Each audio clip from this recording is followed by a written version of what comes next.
मनुष्य का शरीर 3 भागों में विभक्त होता है। पहला है स्थूल शरीर, दूसरा है सूक्ष्म शरीर और तीसरा है कारण शरीर। जब मनुष्य की मृत्यु होती है तो उसके स्थूल शरीर को जलाकर या गाड़कर 5 तत्वों में विभक्त कर दिया जाता है और कहा जाता है कि जब उसकी मृत्यु हो जाती है तो उसको सूक्ष्म शरीर प्राप्त होता है, जो ज्ञानेंद्रिय, कर्मेंद्रिय और मन बुद्धि ये 17 तत्वों से मिलकर बना होता है।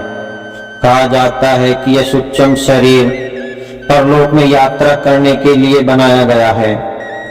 और तीसरा शरीर है स्थूल शरीर, जो मनुष्य के सुख दुख को अनुभव करता है। कहा जाता है कि जब मनुष्य की मृत्यु होती है तो उसे कर्मों के अनुसार स्वर्ग या नरक मिलता है, परंतु जब हम देखते हैं कि जब हमें कोई सपना आता है तो हमारा सूक्ष्म शरीर किसी अन्य जगह जाकर कोई काम करता है और कोई हमारे पीछे पड़ता है या कोई मारता है तो हमें सुख दुख का अनुभव होता है और हमें बहुत बेचैनी भी होती है।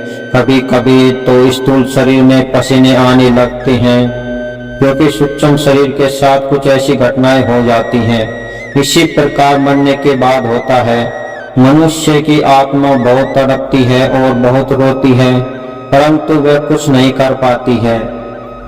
परंतु जो मनुष्य अच्छे कर्म करते हैं उन्हें सूक्ष्म शरीर और कारण शरीर बहुत ही सुखदायक प्रदान करते हैं और कहा जाता है कि उन्हें आनंद मगन रहना बहुत ही बढ़िया लगता है।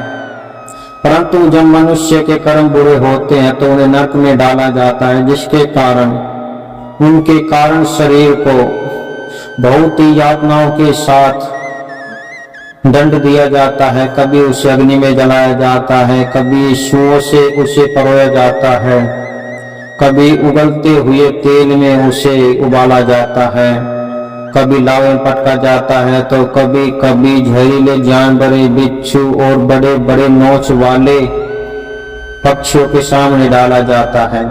वह मरता नहीं है, परंतु उसे पीड़ा बहुत भयंकर होती है और जिसकी वह कल्पना भी नहीं कर सकता। इतनी भयानक यातनाएं नरक में दी जाती हैं। परंतु जो मनुष्य अच्छे कर्म करते हैं उन्हें स्वर्ग लोक मिलता है, जहाँ पर उनको अमृत का पान कराया जाता है और उन्हें नए नए दृश्य और नए नए सुख मिलते हैं। कहा जाता है कि स्वर्ग में जाने के बाद मनुष्य को भूख प्यास नहीं लगती है, न ही किसी दुख का सामना करना पड़ता है। वहाँ पर उनका सूक्ष्म शरीर बहुत ही आनंद के साथ विचरण करता रहता है और वे अपने अच्छे कर्मों को याद कर बहुत ही खुश होता है। और परंतु जो नरक में जाते हैं वे अपने बुरे कर्मों को देख कर सोच कर बहुत ही दुखी होते हैं और सोचते हैं कि हमने भी अच्छे कर्म क्यों नहीं किए। कहा जाता है कि इसलिए मनुष्य को अपने जीवन में अच्छे बुरे कर्म सोच समझ कर करना चाहिए, क्योंकि मरने के बाद मनुष्य के साथ जो यातनाएं होती हैं वह शायद वह स्थूल शरीर में रहकर उन्हें नहीं देख सकता, परंतु जब वह मरता है तो उसकी यातनाएं और उसके बुरे कर्म और अच्छे कर्म के अनुसार ही उसे स्वर्ग नरक दिया जाता है। यदि आप इससे सहमत हैं तो वीडियो के कमेंट में अपनी राय अवश्य बताएं।